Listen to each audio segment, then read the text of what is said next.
Okay, it's going to be a review of WWE Survivor Series 2015. So I'm going to try to get this up now, before these Survivor Series videos are crammed into the last 10 days of the month, like they were last year. But man, it's taken a long ass time to, complete this Survivor Series playlist or whatever you want to call it. But there's just so many of them. And at the same time, like I never really reviewed any of them, like in the moment, I think aside from 2009. But yeah, sadly, we're going to go back to Survivor Series 2015, which was a dark time for the company. I would definitely say, this was probably one of the weakest fourth quarters in the history of the WWE. I just feel like the product in terms of, feeling excited and feeling engaged, it probably reached an all-time low at the end of 2015. And personally for me as well, in November of 2015 was definitely a dark time. I lost a shitload of money that month. So that plays into it as well. And it's a shame because I think this could have been a good year. Like from a WWE standpoint, there's a lot of fun things to remember. This was like the end of Brock's hot streak. Brock is nowhere to be found. Cena's nowhere to be found. This is like the start of Cena becoming a part-timer. Seth Rollins gets injured, which is a shame because he was having an incredible title reign and he was at the height of his powers as an athlete. But, the injury kind of derailed, some of the perception that people had about Seth. So the list goes on and on. There's just a lot missing from this show. They choose to go with Sheamus. They choose to do this Money in the Bank thing with Sheamus being like this viral superstar, and it flopped big time. I just remember the ratings went down. The feel of the company in terms of just, being excited to watch. It definitely just had a feeling of, the company is at an all-time low, like in terms of last decade. So yeah, man, I have zero fucking confidence that this is even going to go over 10 minutes, but I'll try to keep it short. We got November 22nd, 2015 from Atlanta, Georgia. Does pretty well, like in terms of the gate. They do about 14 to 15,000 in attendance. It's on the WWE Network. The pay-per-view theme is actually The Warriors by the Imagine Dragons. I actually remember this theme for some reason, but they do this tournament here, which is very reminiscent of Vengeance 2001 for the Undisputed Championship because, Seth is injured. So the title's actually vacated. So in this situation here, they do the tournament in the beginning of the show, the first two matches, and then they have the finals, main event, which is really interesting. And I say to myself, why didn't they do that with Vengeance 2001? I don't know. I think the most obvious reason I can give you is, the star power was so high that they probably felt like, the guys on the undercard, it was kind of unfair for them to be following Austin and Rock at the beginning of the show. I mean, that's probably the most logical reasoning, behind why, they booked it that way with Jericho wrestling back-to-back matches, which I'm glad that they did it that way. I think that's what made Jericho's championship win. That's like the most positive side effect, that Jericho was able to, wrestle back-to-back matches against Austin and Rock.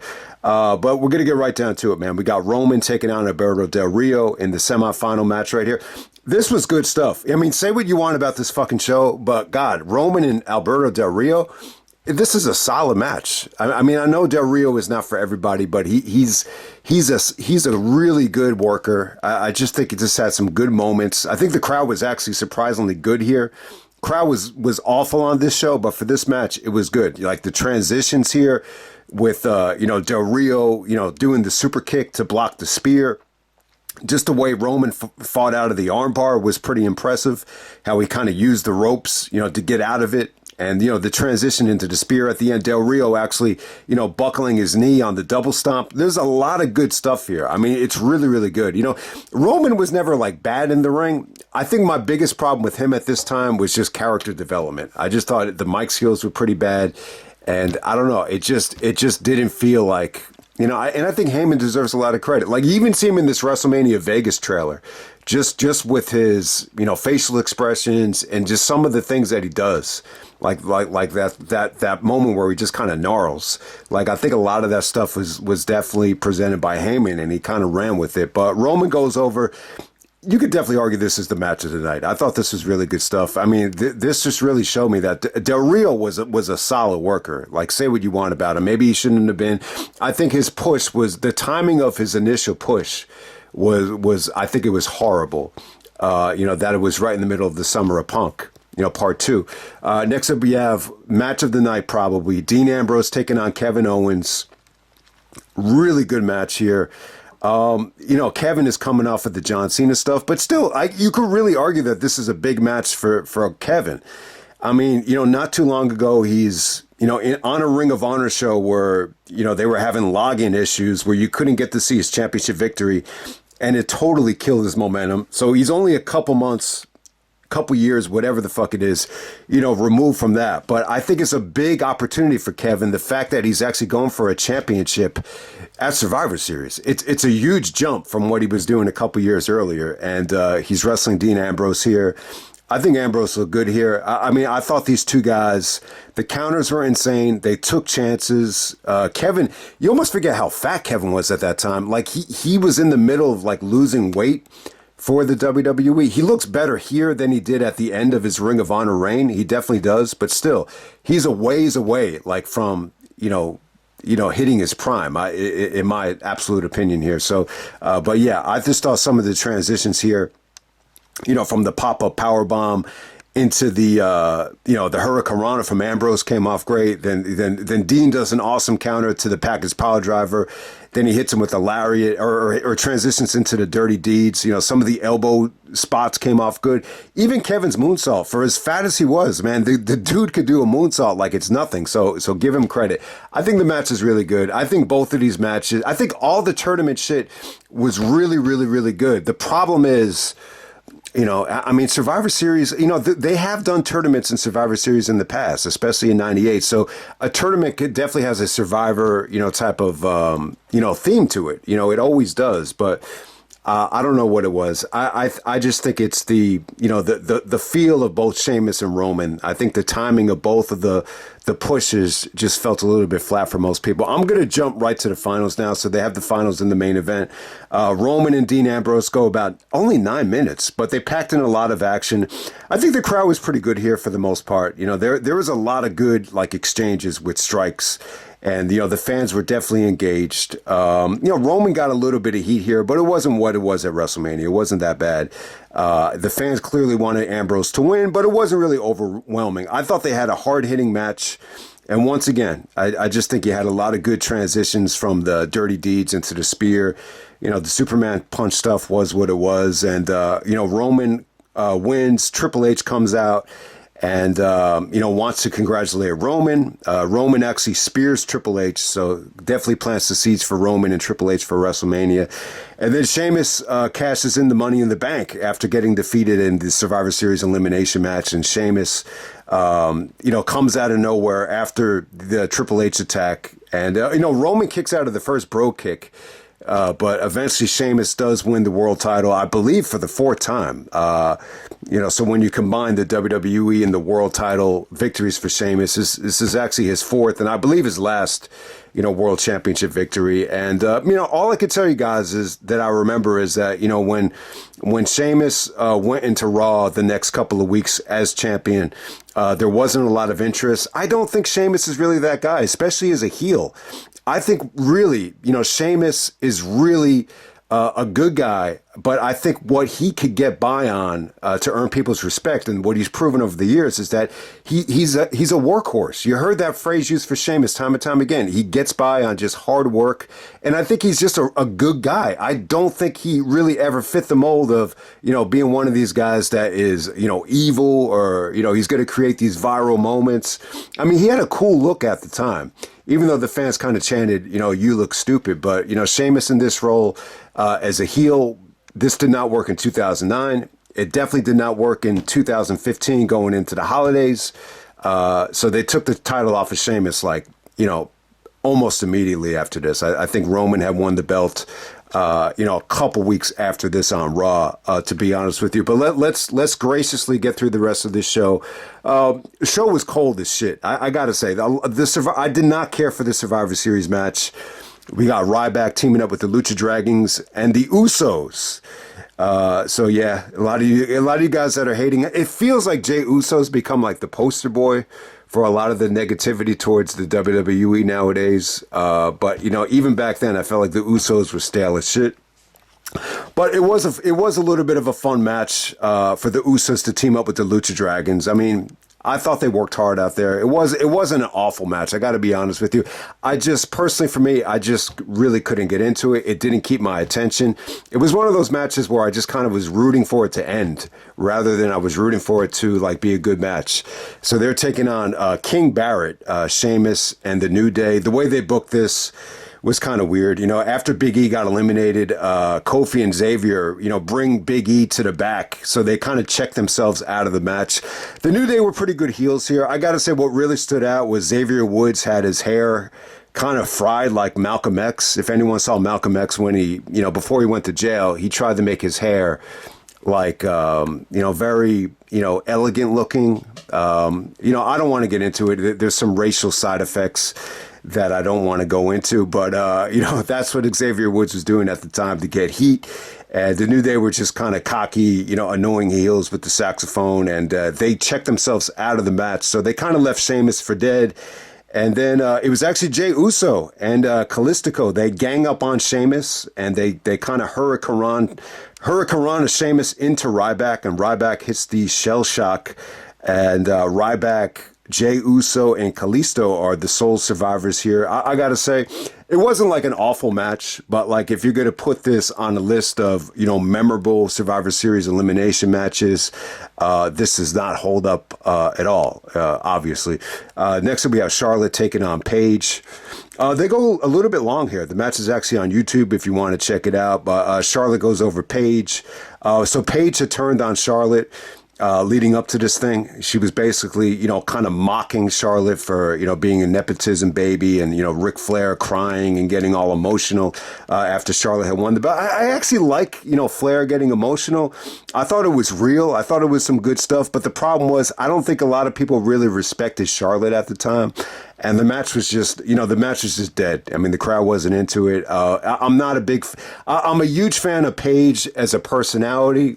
Like, like if you were to ask me, like, who would you rather date, Paige or Charlotte? I'm going to pick Paige, 100 out of 100 times, because I think she has a unique look. I think, she looks like she's just awesome to be with, if you understand what I'm talking about. But Charlotte, I don't know. I look at Charlotte like she's a great athlete. But she's not like the type of girl I think I would want to date. So, but it's a little bit of a polarizing combination, because I think Charlotte's an awesome wrestler. I think Paige kind of fits the mold of being more of a Divas wrestler, and it's for the Divas Championship. You definitely saw some good things here. There was a barricade spot with Charlotte doing the spear on Paige, but for the most part, the fans were clearly on Paige's side, but I got to say they were definitely dead. I thought the finish was pretty awesome, though, with Charlotte's figure eight. I thought that was definitely good. You could definitely see it was a building block. I think a building block of confidence for Charlotte, but clearly I really wasn't impressed with the combination at all. Tyler Breeze actually taking on Dolph Ziggler, the next match. I didn't like this at all. I said to myself, you know what this kind of reminded me of? This reminded me of Jericho and Fandango, where you just say, all right, this is just not a good mix. The wrong guy clearly goes over. So Tyler Breeze is being packaged with Summer Rae as somebody that is gorgeous. Look, I think if somebody calls you gorgeous, it's probably the biggest compliment you could ever get. Especially coming from a pretty girl. But man, like this Tyler Breeze guy, I don't know. I just said to myself, man, this is like one of the few instances where I just felt like Dolph deserved a little bit better. But this was during the time when he was trying to do like a lot of HBK tributes. And I don't know. I don't think these ever really work, though. I think there was somewhat of a lack of communication between like Dolph and Shawn. Like, I don't think Shawn really ever understood that these were tributes. So I don't know. There seemed to be somewhat of a divide between like what Dolph's good intentions were and what Shawn was kind of interpreting. You know, a lot of these tributes to me, but Dolph comes up short. That's pretty much it there. And then the last match I'll talk about is the Brothers of Destruction, Kane and the Undertaker teaming up to take on the Wyatts of Bray Wyatt and Luke Harper, who are both gone. Actually, it didn't even hit me until reading some of the comments here that both Bray and Luke are actually gone. So that's kind of sad. So rest in peace to both of those guys. You also have Braun Strowman and Eric Rowan out on the outside. Braun looks like a beast here. I mean, his body fat and just his overall like weight just he looks like he's almost like 500 pounds. I mean, that's how big, Braun Strowman looks. Eventually there's an awesome double choke slam from Kane and Taker to Strowman, which is probably the highlight of the match. But, it was pretty fun. The Undertaker got a chance, which is kind of weird because, this is coming off the Brock stuff. He wrestled Brock at SummerSlam, and I think Hell in a Cell, and a lot of people love, the second Hell in a Cell between Brock and Taker. There's a few people out there that actually prefer it over the original, which sounds like sacrilege, but that's actually true. So I didn't really know that Taker, was struggling at that time, like in terms of like being good in the ring. I thought he was still okay. But it seemed like, the fans are still chanting, "You still got it," which is almost like a backhanded compliment. But look, I think what you can like about this is, I think it's the right thing to book. Taker had just beat Bray at WrestleMania, so you want to follow it up. You don't want Taker to go over Bray again. It's unrealistic to have Bray get his win back against Taker. So I think this is the right way to do it. You have Kane and Taker rebranded again, with Kane gaining momentum as the mayor of Chattanooga, Tennessee. So that definitely had some a unique feel about it, to have Kane actually wrestle and be a politician at the same time. You want to give him credit. And I got to say, Taker was, the most over guy in the show. And it's pretty cool. I think for the 25th anniversary of Survivor Series, you definitely wanted to have Taker do something here, especially with all the guys out. Triple H is in wrestling. Cena's not here. Randy Orton's not here. Seth is injured. Brock is not on the show. So obviously they don't treat Survivor Series with that WrestleMania respect. But, because Taker's always been synonymous with Survivor Series, more so than any other pay-per-view other than WrestleMania, it definitely was the right call. The entrances are actually longer than the match, though. But it was okay.